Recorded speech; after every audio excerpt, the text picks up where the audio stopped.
Emily Madrigal is a master's student at the William College graduate program in the History of Art at the Clark Art Institute in Massachusetts. She received her bachelor's degree from Princeton University. She researches sculptural casting methods in late 19th century France and engages with platter as both a material and historic concept. Emily Madrigal was the student assistant for Princeton and art program director and sculptor Martin Friedman. Thank you, Emily.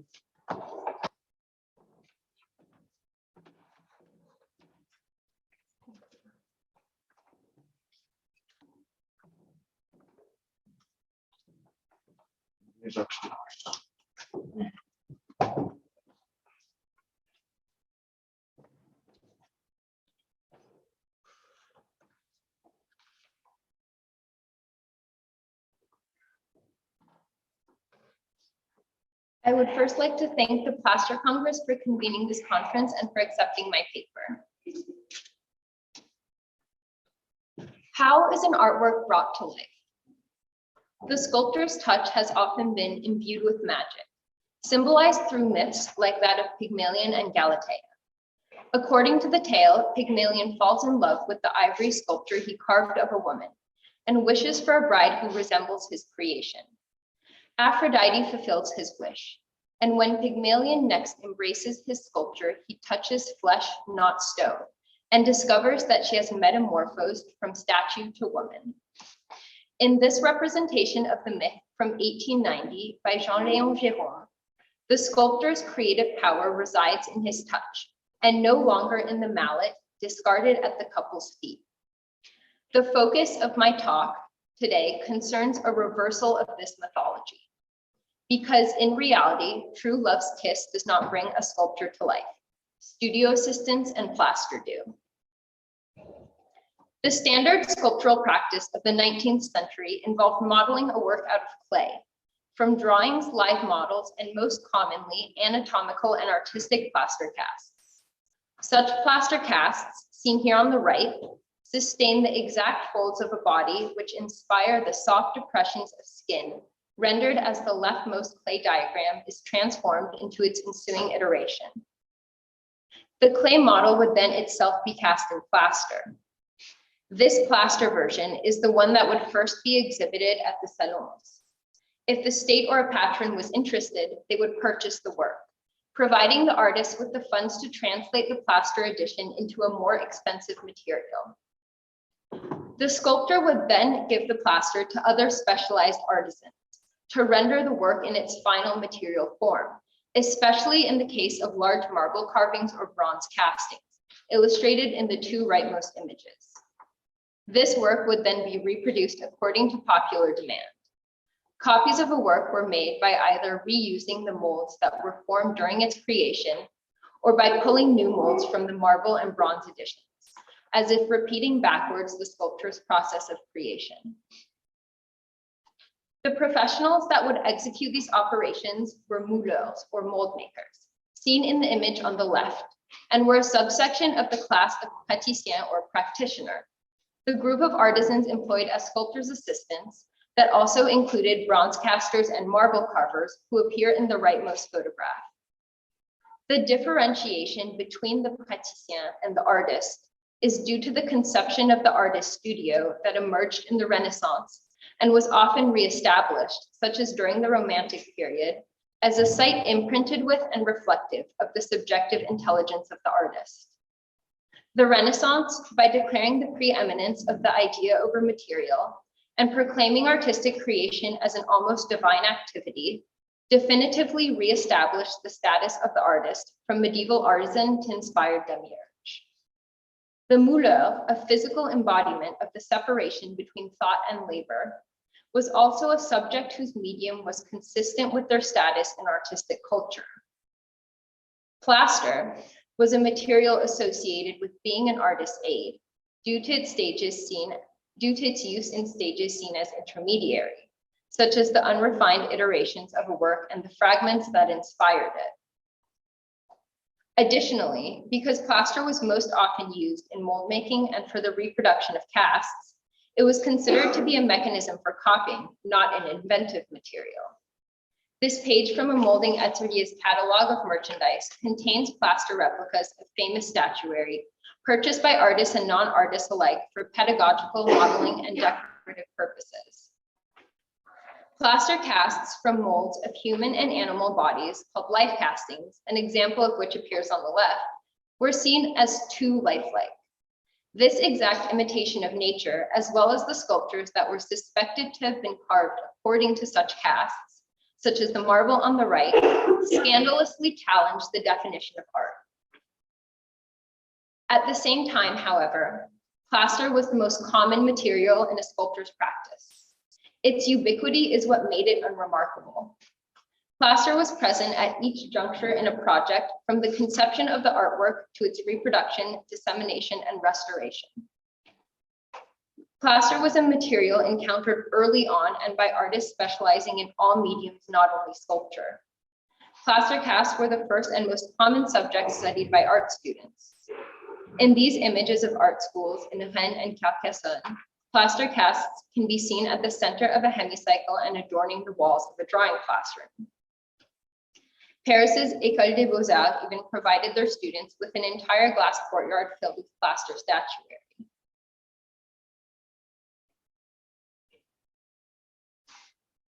In 19th century France, plaster and moulures received unprecedented scrutiny and use. The creation of the public museum, consumer demand for copies of artworks, and the circulation of molding manuals led to an increase in reproduction through plaster casting. At the same time, in the 1830s, inventions whose mechanisms supplanted creation by hand, such as Achille Colas's sculptural reduction and enlargement machine on the left, and Pierre-Louis Frédéric Sauvage's face molding contraption on the right, and of course, photography, generated concerns surrounding mold making's accuracy, prompting the question, are plaster casts artworks? An 1834 court case answered this question, and in doing so, determined the artistic status of plaster casts in the 19th century.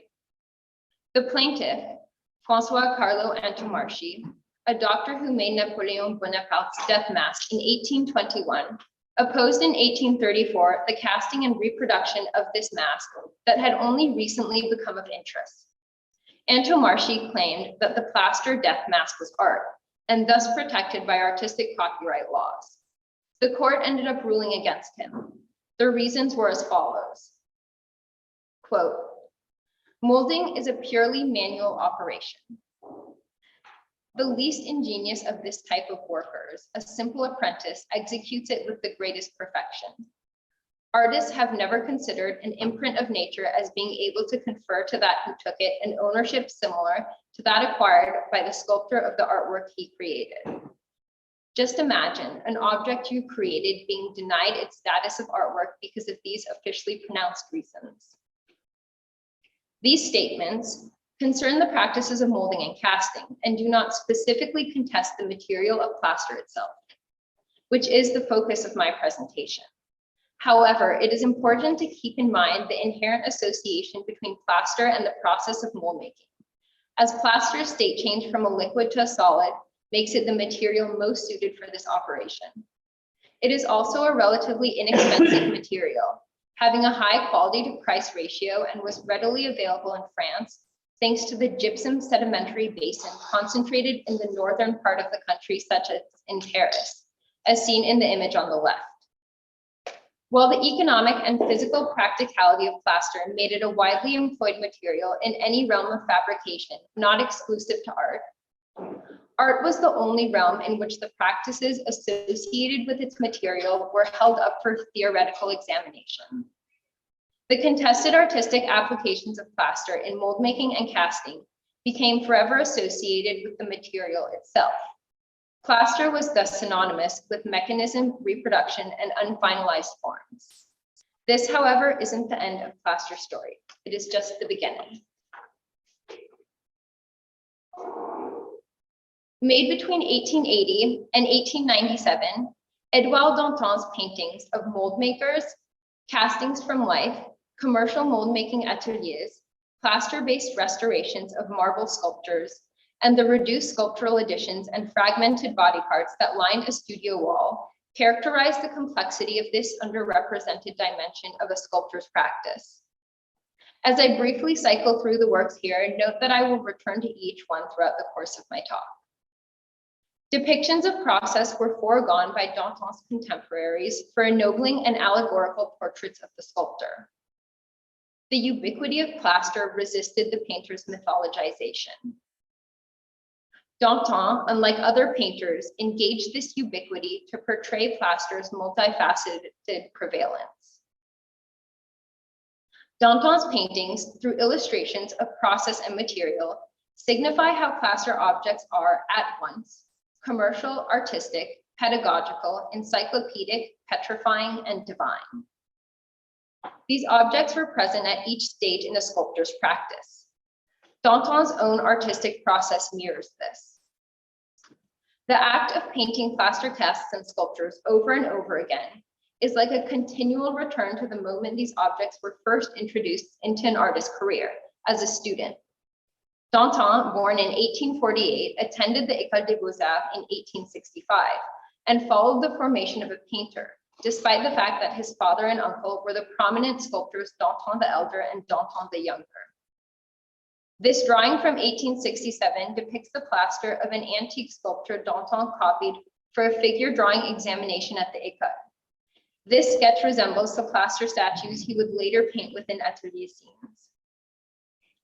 Repeatedly returning to plaster as if haunted by the medium brought him back to the plaster dust that permeated the atmosphere of his childhood.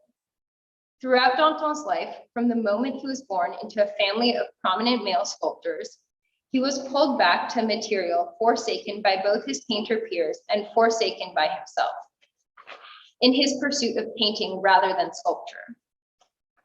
Resurrecting this material over and over again, Dantan's paintings brought back creatures neither living nor dead, but ones in between, reverse Pygmalions, life that becomes a petrified sculpture. Like an act of ancestral and material resurrection, Dantan paints in 1880 his father in his studio, who died 2 years prior in 1878. This painting, titled Studio Corner, depicts Dantan the Elder with his back to the viewer, turned towards his art, a portrait of the sculptor that displaces the emphasis from the subject's face to his hands at work. A contrasting view of Dantan the Elder is seen in an engraving from 1850, published in the popular weekly French journal, L'Illustration. The difference between the two representations exemplifies the distinctness of Dantan's paintings of ateliers, as they diverge from common representations and conceptions of the sculptor and his studio in the late 19th century. The engraving relegates process to the sculptor's praticiens, camouflaged amongst life-size figurative statues. Indistinguishable from the works they are enclosed within, they resemble more petrified than living beings. Dantan the Elder holds a tool in his hovering right hand, but is not at work, as he pauses to speak to a woman. The presence of the visitor stages a depiction of the artist in an intermission from the fabrication of the art directly in front of him. The text that accompanies the engraving, written by Augustin Joseph Dupuy, expresses the notion of the cerebral artist as divorced from physical activity. Dupuy recounts the work of the praticiens observed in Dantan the Elder's studio as ungrateful, cold, and timid that merely serves to endlessly advance a compass. The praticiens, immersed within grating sounds of chisels, gridirons, and rasps, produce at the end of 6 or 8 months some statue that will then be ready to receive the caresses of the artist and enchant the public, who hardly suspect that all of this came out of the hand of someone who merely measures. Nowadays, life is too complicated for an artist to make himself a servitor of his chisel and mallet. As a gentleman, the artist should never extend to a woman the calloused hands of a marble carver. The praticien economizes the time of the sculptor. The months that the latter would lose on grueling and exacting manual work can instead be used for creation. This description, an absurd and twisted fantasy of sculptural creation, exemplifies the common perception of the artist disengaged from physical labor. Contrastingly, Dantan's depiction of the same subject shows his father, the sculptor, at work in his studio, restoring the drunkenness of Silenus, a bas-relief which broke during the Prussian occupation of the artist's home in Saint-Cloud. His calloused hands and the resounding clangs of the mallet constitute the caresses that resurrect this broken artwork. The relief was first modeled in terracotta in 1831, then rendered in plaster and then marble. Plaster was not only used for modeling and casting, but was also often employed in marble restorations in 19th century France. In marble restorations, it was used to fill the gaps between reassembled fragments. Dantan the Elder is shown here chiseling off the excess plaster spilling out of the joints of the newly restored marble. In addition to studio corner, this operation is depicted in a painting from 1891, entitled A Restoration, Mr. Laurent Repairing Daubé's Statue Winter and Madrigal Resting. Plaster here is visually conferred the same status as marble, the noblest material of the sculptor, while actually being employed for restoration, an operation peripheral to the mythologized instant of sculptural creation. The nude models featured in both paintings, unnecessary during this stage, imbue the acts of plaster restoration in Dantan's scenes with the inventive formation ascribed to the noblest moments in a sculptor's process. Their presence complicates a clear viewing of these paintings, because adjacent the models, Dantan the Elder and Mr. Laurent seem to be chiseling the form of a woman from a marble block, rather than chiseling the plaster from a restored, already formed marble statue. The inclusion of nude models also complicates the plaster-based operations in a life casting at Avillon et Auteuil on the left and a life casting at the sculpture studio at Saint-Cloud on the right. Both made in 1887, they show the stage of a casting where the plaster mold is removed from the body. A plaster replica of the model Marie Clenel's leg, seen here, was produced from the mold being formed in these scenes. Coagulated plaster cakes the hands of these workers and splashes the pedestal. The studio's visualization is visceral. One can almost feel the dusty atmosphere and the dry, cracking plaster crunching under each motion. The petrified beings that surround Clenel invoke the fate of the casted model to become a statue. The model in her pose and nudity, unnecessary as only the leg is being molded, resembles a baigneuse or bather, dipping her toe in water. A reflection of the model, a replica of Etienne Maurice Falconet's bather, tests out the invisible waters in the background. Dantan's paintings evoke a classical art subject while depicting a process deemed too mechanical to be considered art.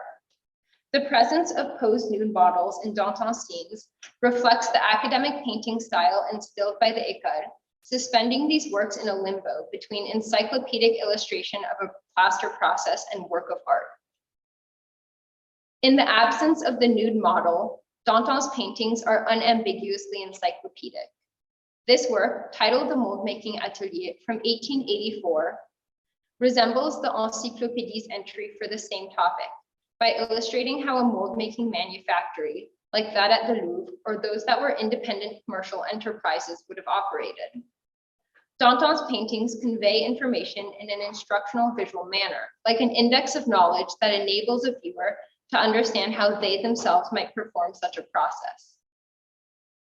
They also reflect the encyclopedic potential of plaster casts by grouping a variety of popular statuary within each atelier scene, of which in this painting are present a Venus de Milo and Michelangelo's Moses. The time nature of plaster processes is, in the absence of writing that constitutes an encyclopedia's entry, conveyed here visually. The sudden solidification of the recently viscous mixture is suggested in the haphazard orientation of the tools, as they are quickly cast aside. As one moves from foreground to background, the painting captures the hastened motions followed by applied concentration within a molding atelier. Note this half-encased bust on the table. The bust is held in one half of its mold. The top has just been removed and lies outside of the picture frame. The clean-cut interlocking nature of this half mold suggests that it is a reusable mold with registration keys. It consists of various parts that can be assembled and disassembled for the purpose of reusing it to make multiple reproductions of the object. The demolding of this sculpture is orderly because the mold it is made in is meant to be taken apart and put back together to create another replica. The different types of dépouillements or demoldings represented in Dantan's paintings are significant because they indicate the status of the resulting cast. Though a cast is inherently a copy, a single-use mold serves as the cocoon for only one facsimile, while a reusable piece mold with registration keys can generate numerous replicas. The demolding here, for instance, in Mulder's Demolding Clio from 1896, is a messier process involving a single-use mold. The mold is destroyed during its separation from the cast it embraces. The studio ground, faceted with piles of dirty white debris, is indicative of the plaster fragments being chiseled off the cast. This statue of the dog Clio is the plaster duplicate of a version that was first modeled out to clay, as seen in the photograph on the left, where Dantan shapes the clay portrait after the black dog sitting in the foreground. This clay statue was then molded, the mold filled with plaster, and this plaster version was removed from the mold, which is the operation portrayed in the painting. Dantan's dog is being immortalized here many times over, as his likeness passes through multiple molds into different mediums. The form of Clio is immortalized through another type of mold, a direct impression, in the painting titled Molding of Clio, Sculpture Studio Corner from 1897. Rather than depicting the production of a plaster effigy, Clio's actual body is being molded, his lifeless form recumbent on the studio table. The plaster enshrinement of the dead dog foreshadows Dantan's death that would occur only a few months later. It is as if he was reminding us, one final time, of the cast that first brought into question molding's legal claims as an artistic process, the death mask of Napoleon Bonaparte, produced in the same way as the molding here of Clio. The death mask on its own embodies plaster's petrification. Alongside Dantan's paintings, it shows the process by which it was made, revealing the human operation and layered technical labor involved in a production that was deemed merely manual and simplistic. These works expose the intricacies of plaster molds by metaphorically and literally opening up the matrix of information. They portray the removal of the mold, the instant where it is opened up, the magical realm between concavity and convexity that generated the claims of its mechanical operation. Dantan's paintings lend visibility to the concealed membrane in which creation occurs, by opening up various types of molds and by opening up the plaster studio to the viewer. In concluding this talk, I would like to return to the beginnings of these paintings. The very first painting Dantan made of an atelier scene, titled Monk Sculpting a Christ in Wood from 1874. Like the opening up of a mold and the opening up of a practice and studio environment eclipsed by the genius sculptor, this painting situates process within a space of production that was seldom depicted in painting. Like Mouleur's, the monk was an anonymous craftsman. Their creations were labeled as a product of the monastic brotherhood or remained unauthored. In this painting, a monk holds in his hands a mallet and chisel, pausing in the process of carving a Christ figure out of wood.